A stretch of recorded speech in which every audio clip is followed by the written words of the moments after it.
Life behind. What's up, guys? My name is Eddie Cuellar. I'm from Anaheim, California.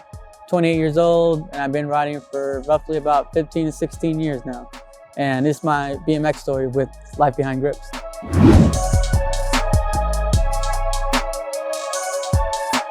So the way I got into BMX is I was actually here at Angel Stadium. My dad took me to this contest called B2. B2 was before X Games was named X Games. And it was here, and they had this big course, skating, BMX, rollerblading. My dad took me to the BMX event, and that's actually what got me into BMX riding right there. And I knew about it, but I was so young that I knew I couldn't really do all those tricks. So I waited like till I was 13, 12, I think, got a bike, did the racing thing, found out about street riding. And then from there, I just looked up a bunch of YouTube videos and just kind of learned from there. And eventually I seen Dakota Roach at the local skate park, which is Van Skate Park, RIP. And then, yeah, kind of from there, this is what I'm gonna do. So now this is where we are.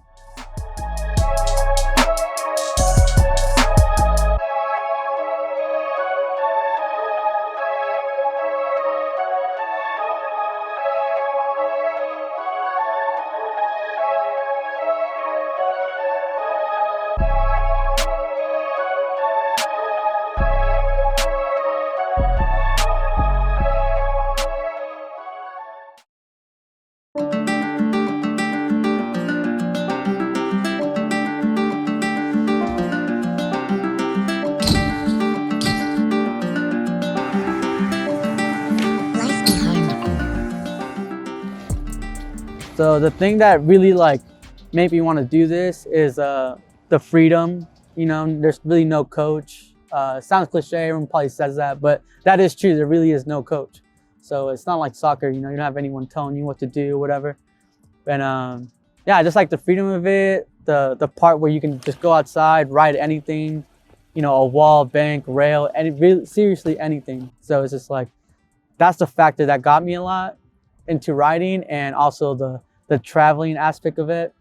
And that really did happen now. So that's really what intrigues me to BMX. So a trick that really pulled me into BMX was a tail whip, which is, you know, a pretty basic trick in BMX. I'm sure everyone knows what a tail whip is, but I didn't do a tail whip for a long time, you know, that took me years, but eventually I got it. Still kind of got them now, but that's the trick that really pulled me into, you know, want to ride BMX, because I knew it was going to be a challenge to get to that trick. And then eventually, like I said, did one. So the first trick to actually learn on a BMX bike is a 180. I think everyone starts off with the 180, bunny hop, you know, stuff like that. And then eventually after the 180, it's the 360. Learn 360. By the time I got a 360 going, I knew I could do more, and I just kept going. And now we can do whatever. Yes, sir. Yeah, just YouTube, literally YouTube. With YouTube, you just go on, type in BMX, and there's gonna be videos, video parts, and how-tos. At the time, I think like Vital BMX had how-tos. So I just seen, what was it? I think it was a foot jam whip. And that's like the first trick I actually learned through a YouTube video was a foot jam whip on flat. It was simple, you know, you don't really need much. You just need your bike and a flat surface. The trick that took me the longest to do is probably a bar spin. And the funny story with that is I did a tail whip before I even learned a bar spin, because I hate taking my hands off.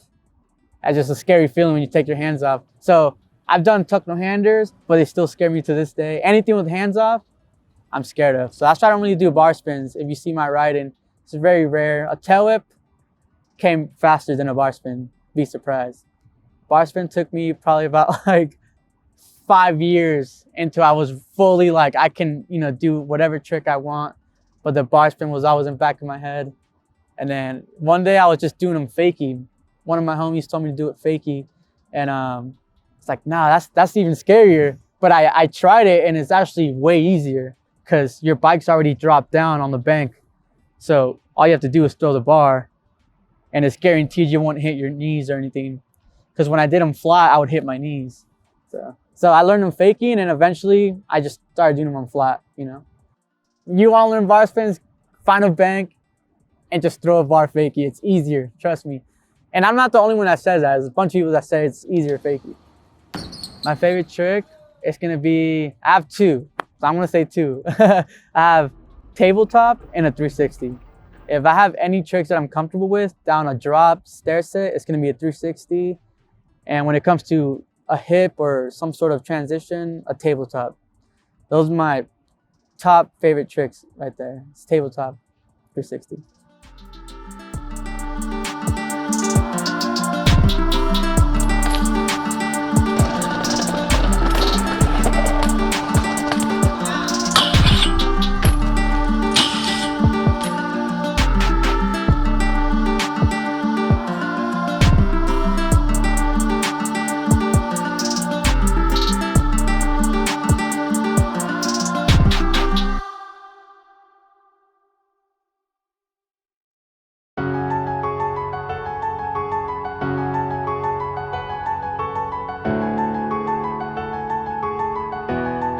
Life behind. Probably one of my worst falls ever had to be on a 360. I know I just said it was my comfortable trick, but you know, it happens. So one time I 360 this gap, and it's actually in my most recent video. It's the ender of my video. I've tried this gap many times, but the first time I tried it, I smashed my face into my crossbar and sprained my ankle. Nothing broken, but I broke my teeth, 2 front teeth. I still deal with them to this day. And that's probably my worst fall, but knock on wood, no broken bones for 16 years of riding. I think that's pretty good. I mean, I'd rather have, actually no, I don't want broken teeth, but I do have broken teeth, you know?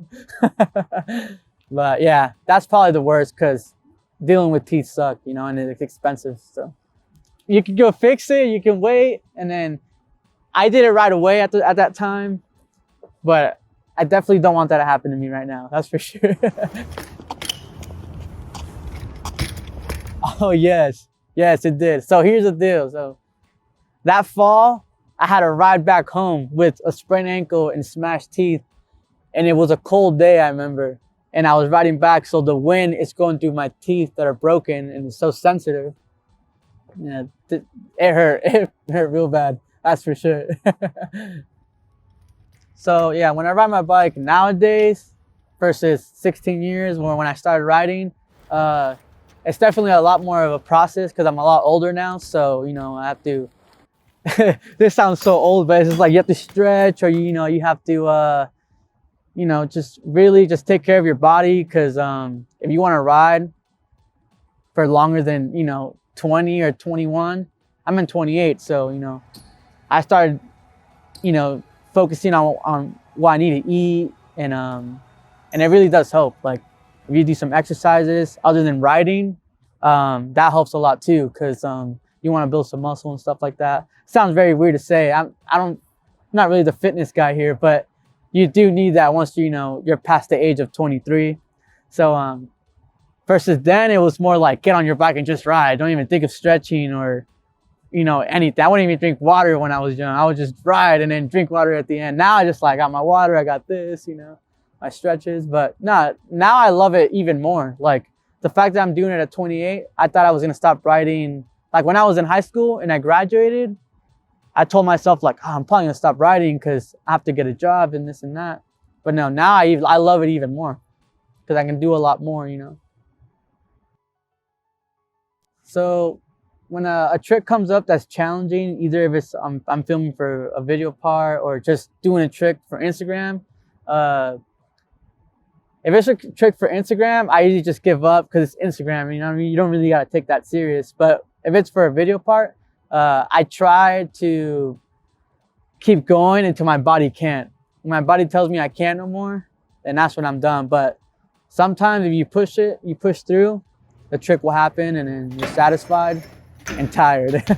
But no, yeah, I try to push through until I physically can't do the trick anymore, and hopefully it just comes at any try, you know what I mean? I'm more like chill back street rider for sure. I used to be competitive when like I was way younger, because I think that's just how you are when you're younger. You want to be competitive. But now I just like to enjoy and like see other people ride, you know, not really just like focus on what I'm doing. I really love the aspect of just going out and chilling with homies, filming. Sometimes you go out and you don't even do anything, you know, you just you just at a spot.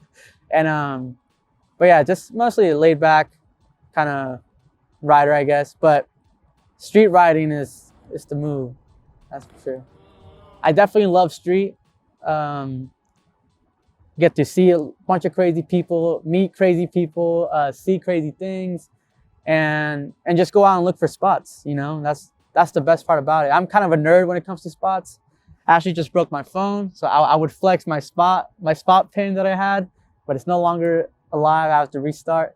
But that I love doing the most. Driving, when I'm super bored, no one's riding, I'll go out and drive, look for spots, you know, for other people or for myself. And yeah, that's what I love about street riding. Park, that's more for like, you know, get a bunch of homies. Same with street, but with park, you know, and just learn tricks, do whatever, or not even, or just ride around, you know. So in the city of Anaheim, which that's where we are right now, street scene it's pretty good, I'd say. The skate park across the street just closed, so that kind of pushed a lot of kids into go ride street, because there was a lot of skate park kids, which they're all amazing, but I love to see them go hit the streets. So I'd say right now it's definitely super good. As of Orange County as a whole, BMX is booming, I'd say. That's for sure. So the West Coast versus the East Coast. In my opinion, I think the East Coast is way better. Mostly because they involve street. So, and there's just a lot more. It's just like, in the East Coast, you don't need a car, right? You can just take a train and just ride the city the whole day and then take a train back home. Versus the West Coast, you gotta wake up super early, beat traffic, and you just can't ride to spot. You gotta like go to a spot, see if it's even rideable. You know, there's always security, or you gotta deal with a bunch of stuff. And then if that spot's not rideable, you gotta drive to the next spot. It could be 20 minutes, it could be an hour because of the traffic. So here in California, that's why I don't really like the aspect of riding out here. But obviously I live here, so I've kind of know the shortcuts and, you know, ways to finesse to California, I guess. But no, it's cool. Like, good scene, lots of people. The industry's kind of in the West Coast. You know, a lot of bike companies from here. So yeah, I'd say that factor, living in the West Coast, is good because, you know, I met so much people that come out here from the East Coast, move here, and they end up living here. They end up getting sponsored or whatever, because the industry is in the West Coast. But I got to give it to the East Coast. They got the spots. They got celladors that we don't have here, you know. You know, there's a lot of people in California that would agree with the driving thing, because when people from the East Coast come out here, they're like, damn, there's a lot of driving out here. I'm like, yeah, man. But out in the East Coast, it's just, you can just ride anywhere, you know, and spot to spot.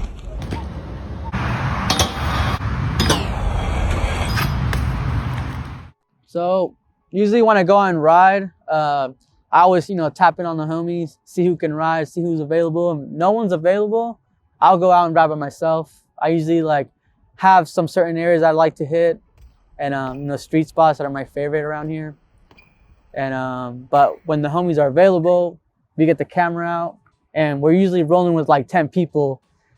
With 10 people means that could be 10 cars, you know, following one car to the next spot, which is sometimes fun and hectic at the same time.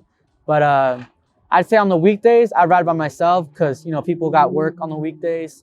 They got different schedules. On the weekends, I'm usually out with more than 10 people. Yeah.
there's a story I'm about to say that I think, the story I'm about to tell never happened. I probably would not be riding BMX. So before I moved to Anaheim, I used to live in Santa Ana, which is like the next city over, which we're kind of like 20 minutes away from it. But yeah, I grew up in, I was born in Santa Ana and I lived there till I was 6.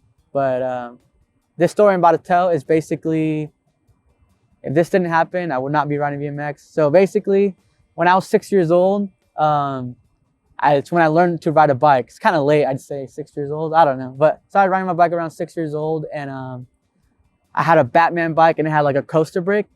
And once I took the training wheels off, I started doing, you know, just skids. You know, every kid does a skid on a coaster brake. That's the first thing you learn, I want to say. So I was doing that behind my apartment complex I lived at the time. And yeah, I heard some crying by a trash can. This is gonna sound crazy, but yeah, I heard crying behind a trash can, and I'm like, what's that noise? Where's their baby around here? So I go behind this trash can and I find a baby that in a trash can. It's just insane. Or not in a trash can, behind a trash can. And yeah, I was 6 years old, and I remember getting my mom like, hey, I found, this is gonna sound crazy, but I found a baby behind a trash can behind the apartment complex. You need to come help. Like, I don't know what to do. She called the cops. She grabbed a towel because the baby was like in a plastic bag. The head was not in the plastic, but it was, the body was surrounded by a plastic bag. Cops came, news came. It was this whole ordeal. So basically, you know, they find out who the mother was. The baby ended up being only 4 hours old, which is crazy. It was only 4 hours old. Someone was trying to abandon their baby, obviously. And yeah, luckily I found the baby, and I think my sister's 3rd grade teacher at the time adopted the baby, actually.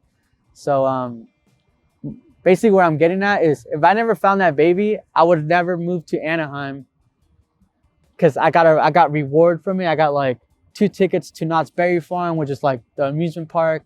I got this plaque from the mayor of Santa Ana. And then on top of that, we got money as a reward. As I was like hero of the year in Santa Ana. It was a pretty big deal. And then, yeah, from that money, my parents moved to Anaheim. So I always tell that story to people, because I feel like if that never happened, I would have never gotten into BMX, because where I lived was kind of like a gang area. I'd probably just be not biking right now if I still lived in Santa Ana. So yeah, that's a crazy part. So yeah, that's so I actually, if you guys are wondering, I've never seen the kid since. I think she's a girl, so the girl is like 2006. I think she's 21 now, 20. I'm 28, which is crazy. But yeah, basically, if that never happened, I think I would have never moved to Anaheim, got introduced to BMX, and I would never ride BMX. Yeah, for real. I really think that. Like, if that never happened to me, I think I'd just be working or something, you know? Maybe I'd have kids though. I don't know. Like, who knows? I'd just be a regular dude. I don't know. Like, so the things that I'd say I accomplished within BMX is just, you know, getting to meet a lot of people. That's like one cool thing about BMX. Traveling, and then getting sponsored, I guess. You know, I ride for Colt, and I get hooked up by Odyssey. Shout out to them. And yeah, that's just kind of, you know, the whole pro thing to me is kind of off my list. I'm 28 now, so, you know, trying to be pro at 28, to me at least, it's not really a thing in my head.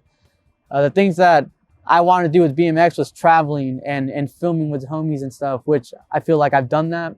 I've been many places, and that's the factor that I wanted to accomplish with BMX. So, but being sponsored by Colt and getting hooked up, you know, they're supporting me with whatever bike, clothes, like, grateful for that. And yeah, with that, I got to meet people that I looked up to, which is like people like Dakota Roche and, you know, Chase Hawk, Chase Dehart. So I think that part it's what I love most, and it's what I wanted to accomplish. So I'd say that. So the way I got on Colt is I actually met Robbie Morales when I was around 14 years old at Van Skate Park, and this is when he was still at Fit. So you know, he would go to the skate park every Tuesday, Thursday, which was the session at Vans. And you know, eventually, when you see someone so much, you're gonna eventually talk to them. So that's how I met him.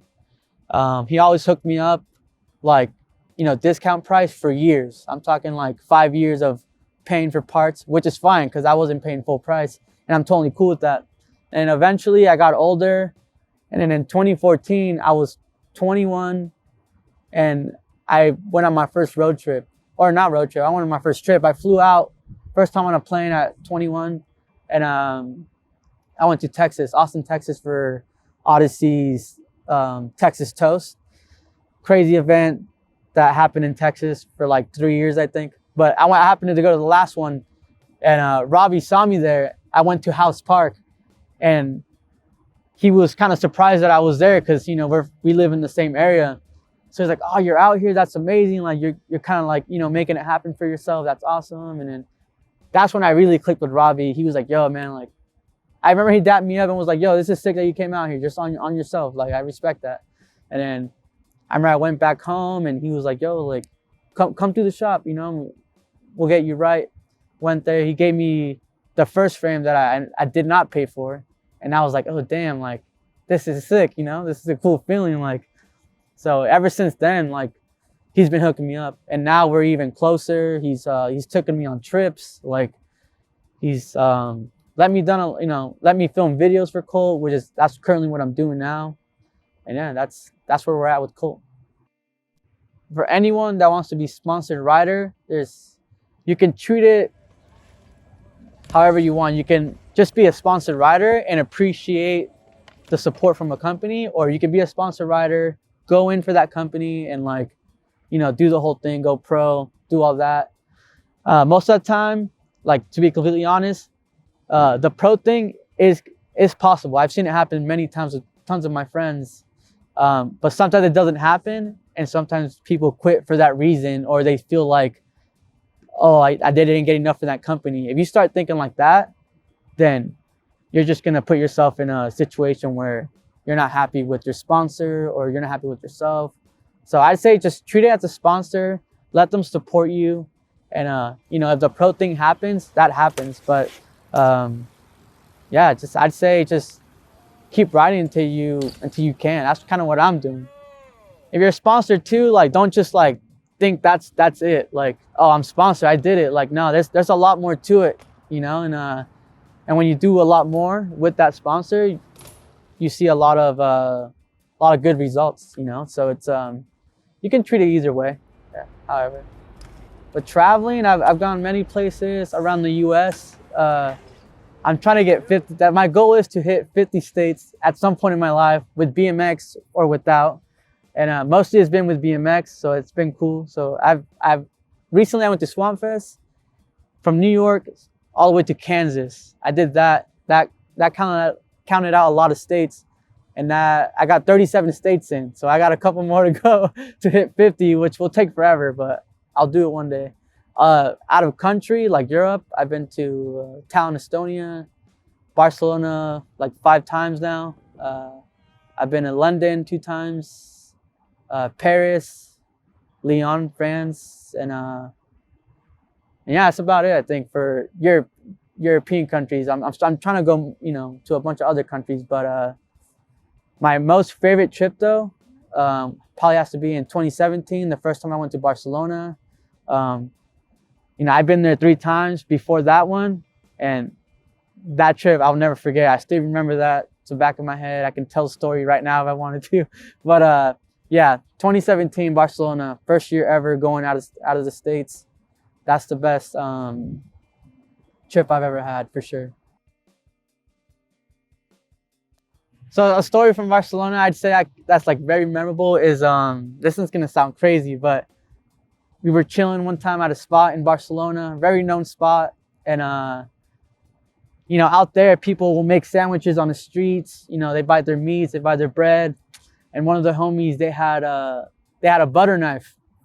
So he was cutting up some bread, and then a random dog came through, and like he started petting the dog, but he had the butter knife in his hand.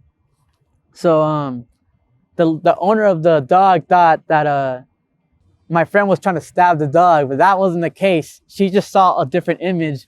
So an hour, you know, 30 minutes passed by, the dog is gone.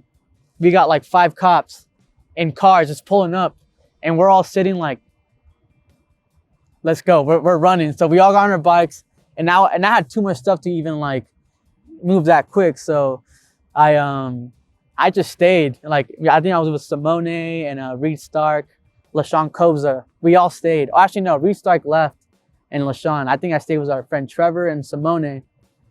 And they, you know, they searched us and everything. And then eventually Reed came back, and he was in handcuffs, and they were checking all of our cameras. They were checking if we were tagging walls, because one of our friends had a spray can. So they were checking my camera to see if I filmed anyone, you know, tagging anything, and I did. So when they were checking my cameras, they told me, hey, if we see any tagging on your camera, we're gonna take this guy to jail. So I was like, damn, all right. Luckily, they didn't know how to work the camera, and I was playing dumb as well. So we got away, and they gave me back my passport, my ID, and yeah, I don't know. That's probably the craziest thing that happened, other than losing my phone and then getting it back somehow. It just got back to me. That was in Estonia. Lost my phone, like crowd surfing in Estonia at a party, and then I dropped it. The next morning, my phone just appeared at the hotel office, because I texted my phone through a friend's phone, like, hey, if you find this phone, bring it back to this hotel. And the good people of Estonia, they brought it back to the hotel, and I had my phone back. That was scary, because I was filming in Adventures, a series that I used to do. So I lost a lot of footage. I ended up coming back. But other than that, the first story is the craziest one. Like the experience and like me thinking I was gonna go to jail and stuff, that was crazy. Yeah.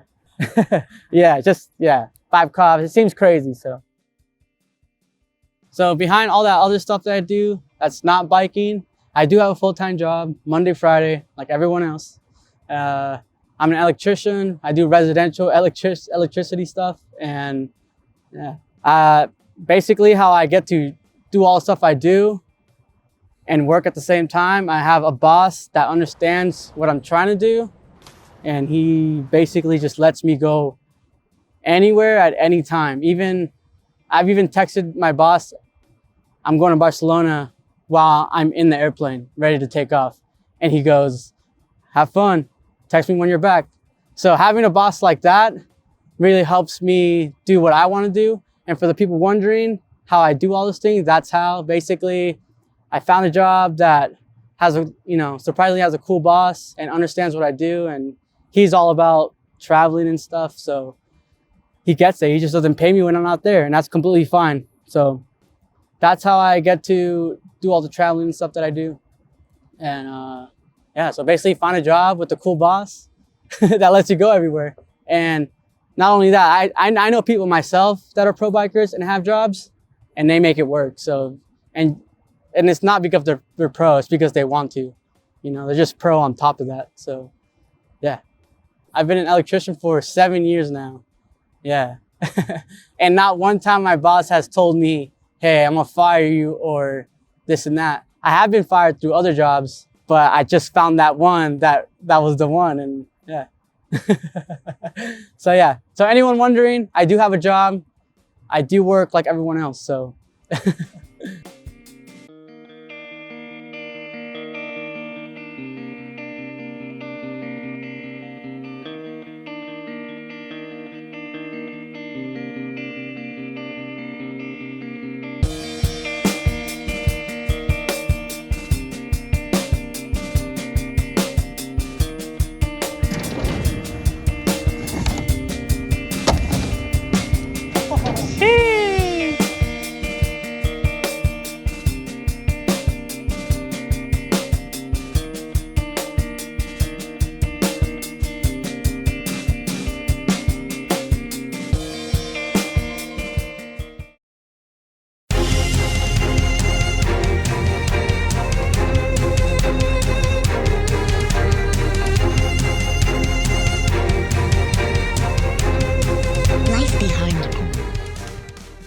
So when I go on ride, I usually try to leave my hometown because, you know, I live here, so I'm not trying to ride the same spots all the time.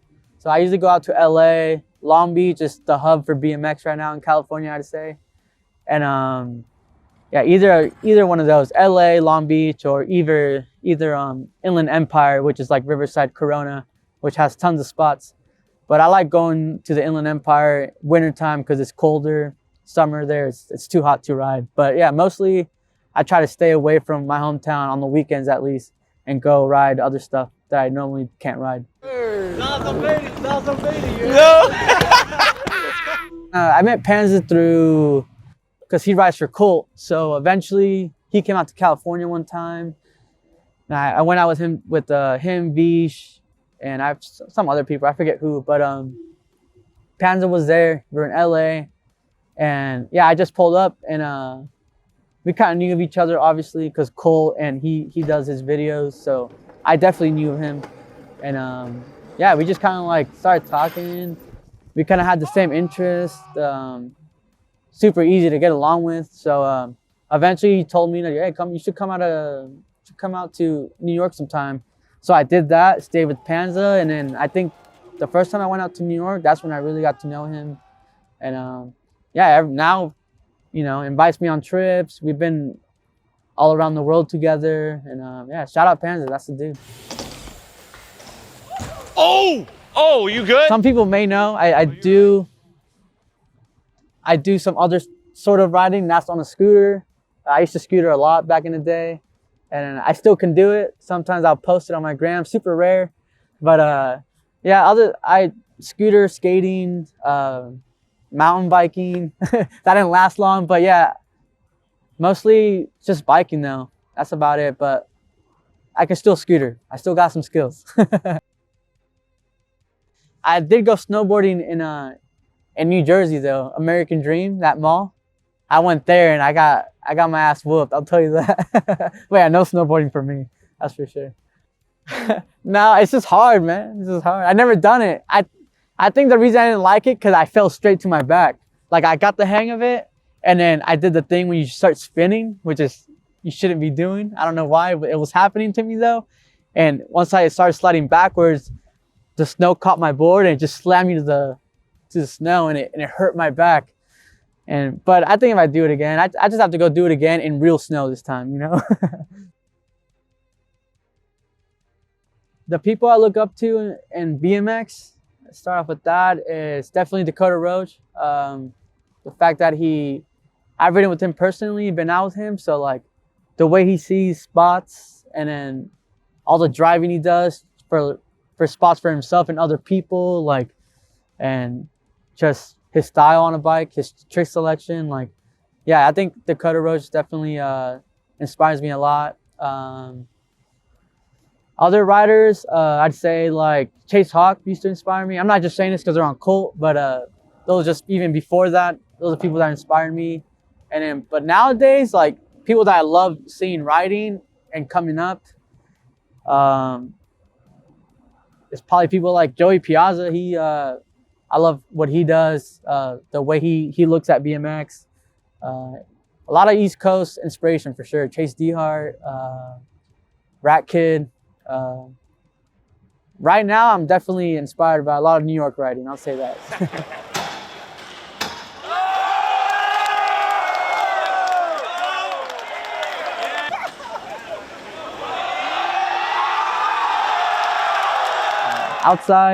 Outside of BMX, I do pay attention to a lot of artists. Recently, Virgil Abloh just passed away. He was one of my favorite because he's outside of BMX and he does a bunch of other stuff other than, you know, BMX or whatever. He didn't even ride BMX, but the stuff he did with fashion, art, skating, music, like that's cool. So recently, and I got into like photos, mostly film photos.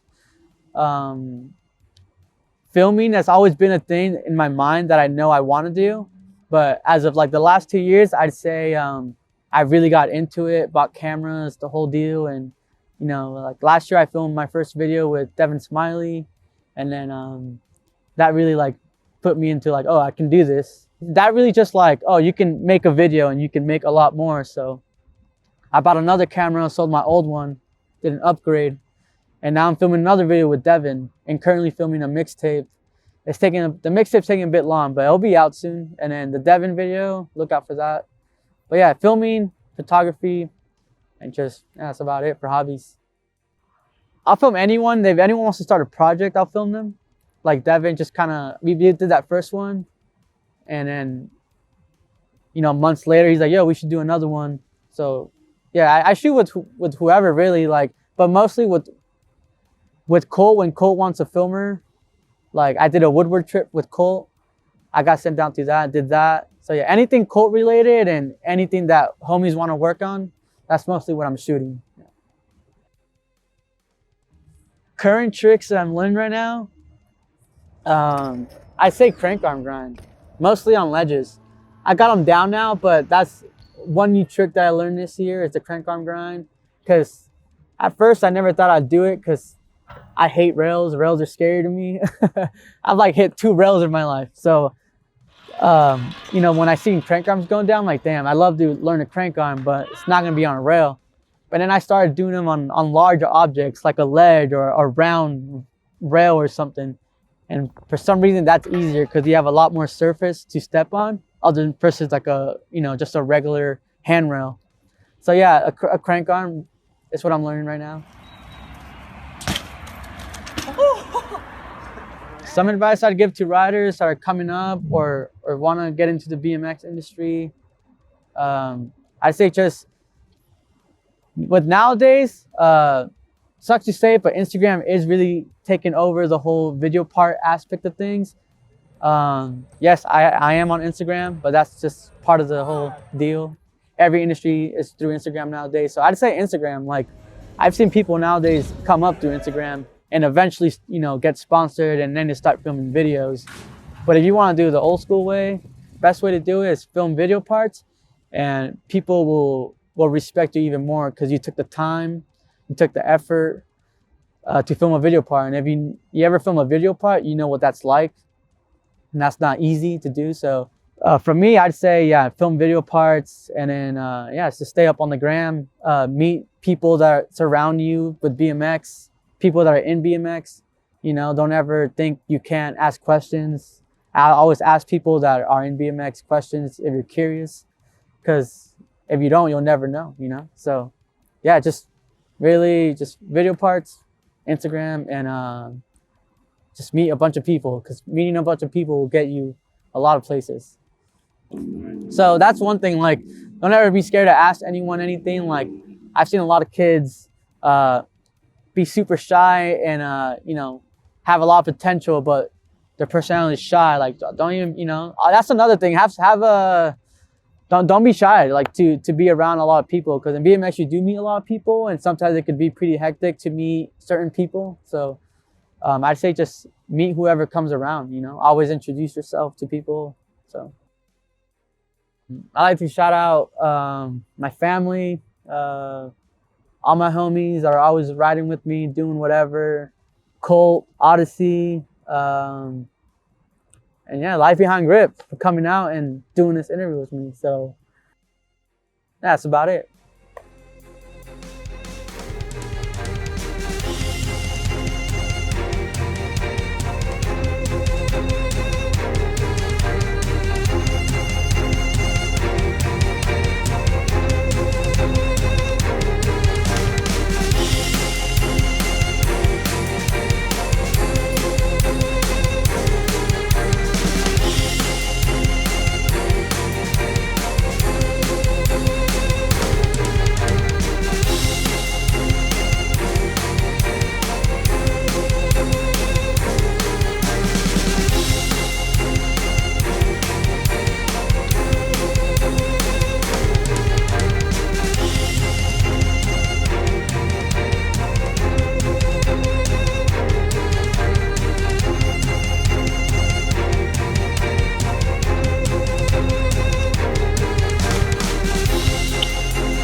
against you in Chill, court. I didn't do it to flip around. Bring it down 2 notches, 2 notches. Let's not forget our friendly neighborhood hens that like to wake us up at 4 in the morning, 3, 4 in the morning, all right? This is how you get beer in Barcelona. Aquí. Alright, we got one. Dale. Gracias. Gang, there you get a beer. 3, 2, 1, go. Eddie, you good? I swallowed it. Yeah, bro. Shit about that milk. You can do a lot more on a BMX bike. And then from then, I just started going to skate. Oh, actually, no. Yo, this is weird that we're here, actually. Yo, well, let me erase that. You just, I can't, this is funny. This is going to trip you out because we're here right now. All right. Let me restart that, actually. I got a way better. Yeah, okay. Now, this is how I actually got into BMX.